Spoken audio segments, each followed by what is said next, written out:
Did you know in the F1 movie, made in 2025, the producers had to go through an insane negotiation process just to get the cameras rolling? It took over a year of talking to the FIA and all 10 Formula One teams just to get permission to film during actual live race weekends. But one team was holding everything up: Red Bull Racing. They were worried that the movie was going to paint them as the villains of the story. They thought this because their rival, Mercedes-Benz, actually helped develop the movie's race cars, and Mercedes driver Lewis Hamilton was a producer on the film. Red Bull thought that this meant they were going to be portrayed as the villain and trashed on screen. In order to get everyone to agree, producer Jerry Bruckheimer had to step in and give them a formal assurance that no real-life team or organization would be the bad guys. As another act of goodwill, Apple hosted a private screening just ahead of a Grand Prix weekend. The event allowed active drivers to view the final cut for the first time alongside producer Lewis Hamilton. Did you know in Marty Supreme, made in 2025, that the reason Kevin O'Leary was cast as the villain is because the director thought he was a real-life asshole? For the role of Milton Rockwell, a ruthless 1950s billionaire, director Josh Safdie didn't want a professional actor. He wanted someone who already had the reputation of a cold corporate shark. Safdie was a massive fan of Shark Tank and literally told O'Leary, quote, "We need a real asshole, and you're it," unquote. The negotiation for the role was just as wild as the movie. O'Leary refused to do a Zoom call and instead sent his private plane to pick up the director and bring him to his lake house in Canada. They spent the day on his dock reading a script the size of a telephone book, while O'Leary's friend actually pressured him into taking the role. He even got to pick out his own luxury watches for the character. But the craziest part has to be the infamous spanking scene. O'Leary actually had to spank Timothée Chalamet, who refused a body double for this scene. Did you know in Castaway, made in 2000, almost none of the sounds you hear on the island are real? While filming on the actual uninhabited island, the crew realized that the ocean waves were much too loud. The crashing water was so overwhelming that it drowned out everything else on set. This meant they could not capture any usable audio while they were there. As a result, every single sound for the island and ocean scenes had to be recreated from scratch in a studio. This included all the ambient nature noises and the sounds of the ocean itself. Tom Hanks even had to go in and re-record every single one of his monologues in a process called ADR. While many movies use this technique for a few scenes, it was a big job here. The island section of the movie makes up 95% of the film. The sound team had to be very careful to make sure the studio recordings matched his physical movements on the screen. It took a lot of work to make the artificial sounds feel authentic to the location, and most people never notice the difference while watching. Did you know in Barbie, made in 2023, there are so many little things that you never notice that make Barbie Land feel more fantastical? In order to make it feel more like the playsets, everything in Barbie's dream house is 23% smaller than it should be. This gives it an awkward disproportionate scale that is the same as the real Barbie toy sets. You don't really notice it, but when you watch it back, you can see that Barbie seems to be too large for things like her car, or her ceiling is a little too low. Another small detail that she didn't notice but made a big impact was that there was no black or white paint used in all of Barbie Land. Like, at all. There are some areas that look like they could be white, but they're actually just light shades of pink. The only time there's black and white in Barbie Land is when the Kens take over. The last little detail has to do with the lighting. Whenever they are outside, no matter where the characters turn, the sun is always behind them. This adds to that fantastical world feeling while also having perfect lighting at all times. Did you know Danny Trejo has a very specific clause in his acting contracts that usually wind up with the character he's playing meeting a violent end? This rule doesn't come from an agent or a studio, it's a personal rule from Trejo himself. When he was a kid, he spent years in and out of prison, and it was a really rough childhood for him. That's why whenever he plays a bad guy, and he plays a lot of bad guys, that character either has to die or go to prison by the end of the movie or show. He refuses any role that shows him specifically letting crime pay or be rewarded.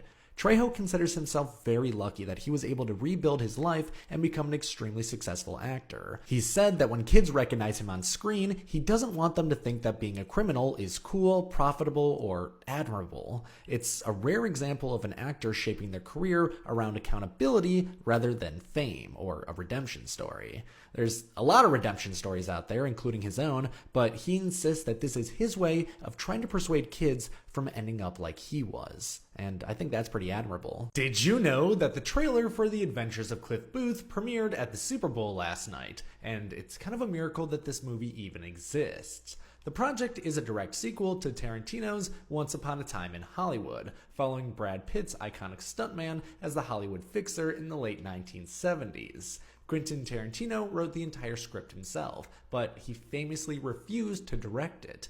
Tarantino is obsessed with his 10-film legacy and admitted that he didn't want his final movie to be a sequel or walking the same ground he's already covered. He wanted his retirement film to be something completely new, so he put the script on a shelf. That's when Brad Pitt himself stepped in. Pitt was so determined to play the character again that he personally convinced David Fincher to take the job. This is unusual for two reasons. One, Tarantino almost never lets other people direct his scripts anymore. And two, David Fincher hasn't done a sequel since his directorial debut, Alien 3.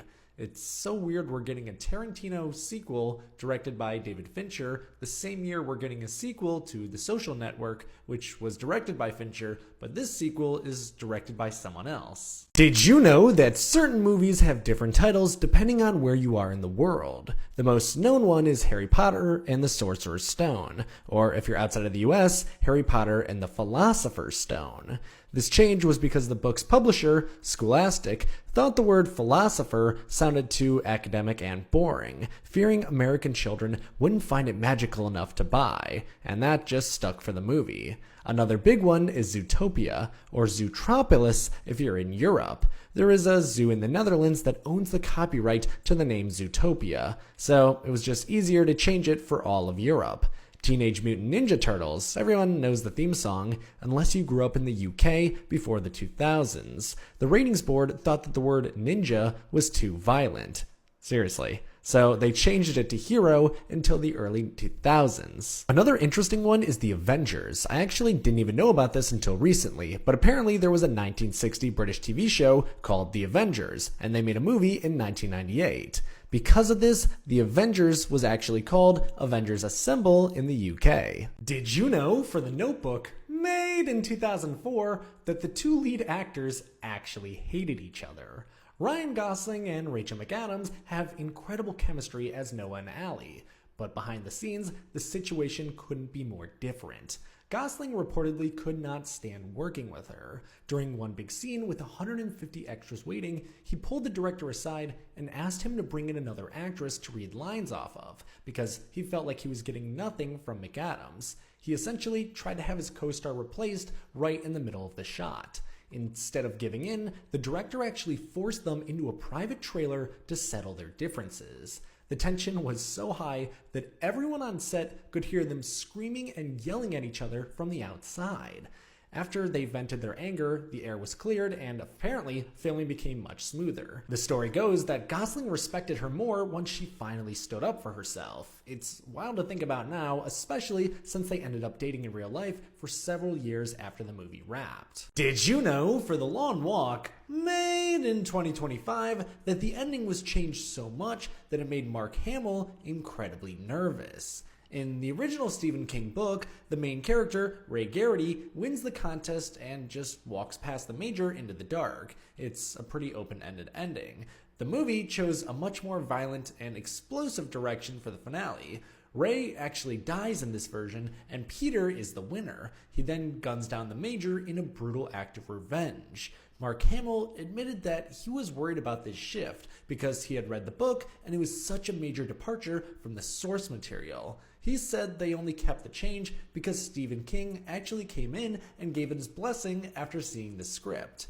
Hamill really wanted his character to be hated by the viewers, and he told the directors that audiences should cheer when the Major finally gets shot. During the first test screening, the crowd actually did exactly that and erupted in applause. Hamill took that reaction as a sign that they made the right choice. Did you know that the Minecraft movie had been in development for over 10 years, and originally it was going to be a very different film than what we got? When the film was first picked up, Sean Levy was hired on as the director. He said his vision for the film was less of a comedy and more of a Goonies-style film about the kids getting sucked into the Minecraft world. Mojang actually rejected that, and because of this, Sean left the project. Then, out of all people, Rob Mack, the guy from Always Sunny, was hired to direct the film. Apparently, he's a huge Minecraft fan, and his take was going to be a fully animated version with Steve Carell playing Steve. That fell through, and then Peter Sellett was hired to write and direct, and his version was a teenage girl in her unlikely group of adventurers on a quest to defeat the Ender Dragon. Things fell through again, and it finally landed on director Jared Hess. Say what you will about this movie, but it's a miracle that it even came out, let alone made almost $1 billion. Did you know in Baby Driver, made in 2017, that the entire film's audio is essentially a first-person simulation of the main character's brain? One of the biggest plot points is that Baby has chronic tinnitus from a childhood accident, which is why he's constantly blasting music to drown out the noise. Most people miss this, but in a rare scene where Baby isn't wearing his earbuds, if you listen very closely, there's actually a faint, high-pitched ringing sound hidden in the background of the movie's mix. See if you can hear it.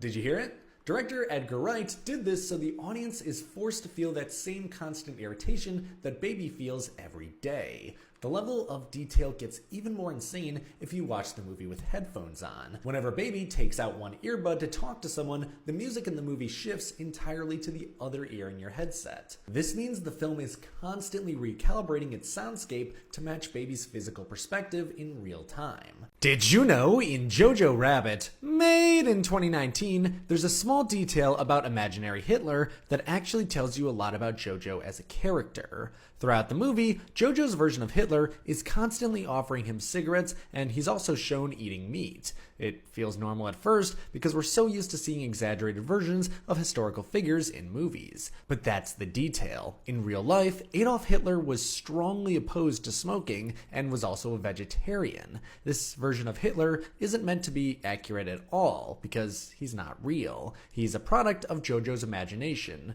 Jojo is a little kid who's absorbed Nazi propaganda without actually understanding the person behind it. That detail quietly reinforces the idea that Jojo doesn't actually know anything about Hitler as a person. He only knows the cartoon version that was sold to him.